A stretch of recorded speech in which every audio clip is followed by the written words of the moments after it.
Welcome to மகே maths class. இன்றைக்கி நம்ம என்ன பார்க்க போகிறோன்னா 6ஆம் வகுப்பு 2ஆம் பருவம் அளவைகளில் பயிற்சி 2.2ல் 9வது கணக்கு தான் பார்க்க போகிறோம். இதுக்கு முன்னாடி 8வது கணக்கு வீடியோ போட்டிருக்கோம். அதோட லிங்க் டிஸ்கிரிப்ஷனில் இருக்குது, போய் பார்த்துட்டு வாங்க. இப்போ கணக்கு பார்க்கலாம். 9வது கணக்கு, சென்னை எழும்பூரிலிருந்து மதுரை வரை செல்லும் வைகை அதிவிரைவு தொடர்வண்டி எண் 12635 புறப்படும் நேரம் மற்றும் வந்து சேரும் நேரம் கொடுக்கப்பட்டுள்ளன. கீழ்கண்ட தகவல்களை படித்து பதிலளிக்கவும். இது கொஷினு.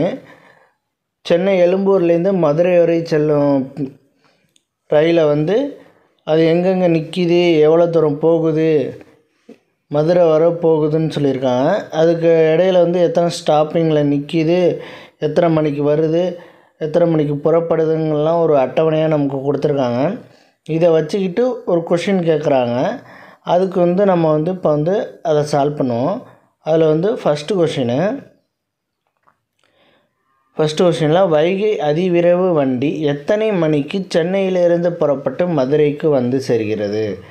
சென்னையிலேருந்து எத்தனை மணிக்கு புறப்படுது, மதுரைக்கு எத்தனை மணிக்கு வருதுன்னு கேட்குறாங்க. சென்னையிலேருந்து புறப்படும் நேரம், சென்னையிலிருந்து புறப்படும்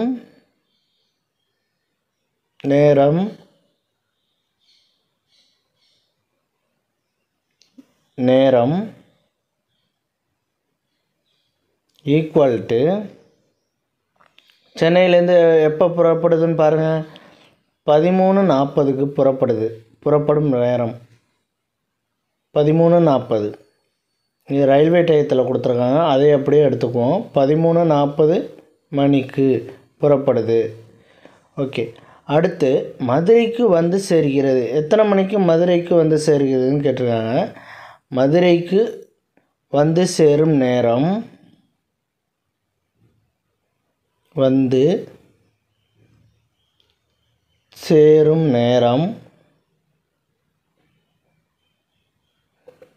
ஈக்குவல் டு மதுரைக்கு எப்போ வந்து சேருது, 21:20க்கு வந்து சேருது. 21:20 மணிக்கு வந்து சேருது.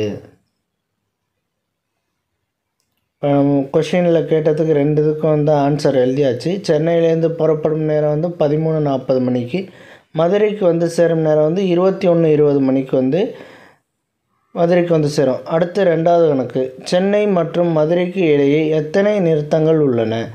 சென்னைக்கும் மதுரைக்கும் இடையில் எத்தனை ஸ்டாப் உள்ளதுன்னு கேட்டிருக்காங்க. அதில் பாருங்கள், சென்னை இங்கே இருக்குது, சென்னைக்கு அப்புறம் மதுரை, இதுக்கு இடையில் எத்தனை ஸ்டாப், 1 2 3 4 5 6 7 8 நிறுத்தங்கள் இருக்குது, 8 ஸ்டாப் இருக்குது. அப்போ 8 நிறுத்தங்கள் உள்ளன.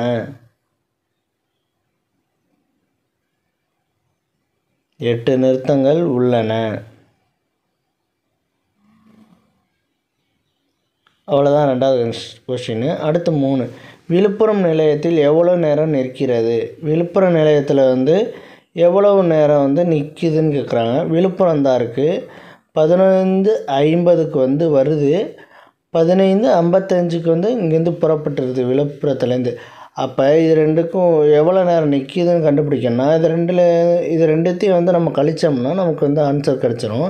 பெரிய நம்பர்லேருந்து சின்ன நம்பர் கழித்தோம்னா ஆன்சரை நமக்கு கிடச்சிரும். இப்போ மணி, இது நிமிடம்.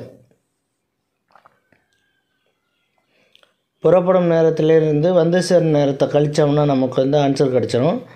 புறப்படும் நேரம் 15:55, வந்து சேரும் நேரம் 15:50. பெருசுலேருந்து சின்னதை கழித்தோம்னா நம்ம ஆன்சர் கிடச்சிரும். 5 0 15 15 0. எவ்வளோ நிமிடம் நிற்கிதுங்கிறாங்க, 5 நிமிடம். விழுப்புரம் நிலையத்தில் எவ்வளோ நேரம் நிற்கிதுன்னு கேட்டிருந்தாங்களா, அதுக்கு 5 நிமிடம் நின்று இருக்கு. 5 நிமிடங்கள் விழுப்புரம்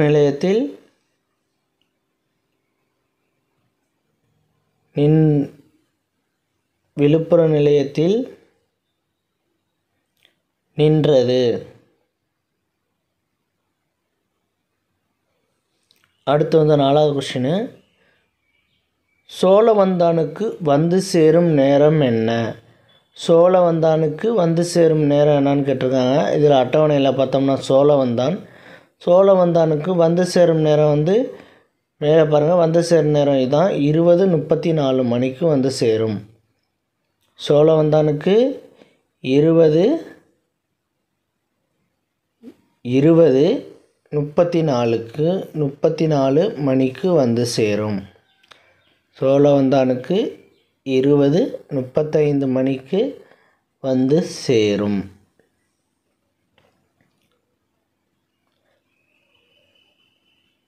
அடுத்து வந்து 5வது கொஸ்டின்,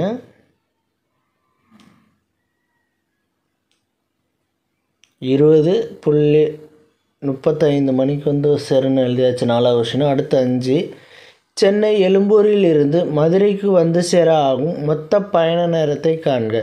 சென்னை எழும்பூரிலிருந்து மதுரைக்கு எத்தனை மணி நேரத்தில் வரும் அப்படின்னு கேட்டிருக்காங்க. அப்போ சென்னை எழும்பூரில் வந்து எப்போ புறப்படுது? 13:40க்கு வந்து புறப்படுது. அதே இது மதுரைக்கு எத்தனை மணிக்கு வந்து சேருது? 21:20. இதுக்கு இடையில் வந்து எவ்வளோ நேரம் வந்து ட்ராவல் பண்ணியிருக்கு இந்த ட்ரெயின் அப்படின்னு வந்து கேட்டிருக்காங்க. அப்போ பெருசுலேருந்து நம்ம வந்து சின்னதை கழித்தோம்னா ஆன்சர் கிடச்சிரும். மணி, நிமிடம், மணியை தனியாகவும் நிமிடத்தை தனியாகவும் எழுதிக்கிறோம். ஃபஸ்ட்டு வந்து 13 வராது, சாரி. இங்கே வந்து எவ்வளோ தூரம்னா, சென்னையில் வந்து எப்போ புறப்பட்டுச்சு? 13:40க்கு புறப்பட்டுச்சு, அதை எழுதிக்கிட்டோம். எப்போ மதுரைக்கு வந்து சேர்ந்துச்சு? மதுரைக்கு வந்து 21:20க்கு வந்து சேர்ந்துச்சு. 21:20. இது ரெண்டில் எது பெருசு? 21:20 தான் பெருசு. அப்போ அதிலேருந்து வந்து சேரும் நேரத்தை வந்து புறப்படுற நேரத்தோட கழித்தோம்னா ஆன்சர் கிடச்சிரும். இப்போ 21:20 அடுத்து 13:40. 20ல் வந்து 40 போகுமா? போகாது. அப்போ வந்து நான் வந்து மணியில் வந்து 1 மணி நேரம் வந்து கடை வாங்குகிறேன். 1 மணி நேரங்கிறது எவ்வளவு? 1 மணி நேரம் கடை வாங்கினோன்னா இங்கே 20 இருக்கும். 1 மணி நேரங்கிறது எவ்வளோ தெரியுமா? 60 நிமிடங்கள். அதை வந்து நான் நிமிடமாக மாற்றிக்கிறேன். 1 மணி நேரத்தை வந்து இங்கே வந்து நிமிடத்தில் இருக்கனால நிமிடமாக மாற்றிக்கிறேன். அப்போ வந்து 60 நிமிடங்கள். இப்போ 1 மணி நேரம் ஈக்குவல் டு 60 நிமிடம். ஓகே. அப்போ 1 மணி நேரம் கடை வாங்கினா 60, இந்த 20ஐயும் சேர்த்துக்கிட்டோம்னா 80. அப்போ 80ல் 40 போச்சுன்னா மீதி 40 நிமிடம். அடுத்து வந்து 20ல் 13 போச்சுன்னா 7 மணி 40 நிமிடம். மொத்த பயண நேரம் ஈக்குவல் டு 7 மணி 40 நிமிடம். அவ்வளோதான் இந்த கணக்கு. நெக்ஸ்ட் வீடியோவில் பார்க்கலாம். இந்த வீடியோ பிடிச்சிருந்தால் லைக் பண்ணுங்கள், ஷேர் பண்ணுங்கள், சப்ஸ்கிரைப் பண்ணுங்கள், அந்த பெல் பட்டனையும் கிளிக் பண்ணுங்கள். அப்போ தான் நம்ம போடுற வீடியோ உடனுக்குடன் கிடைக்கும்.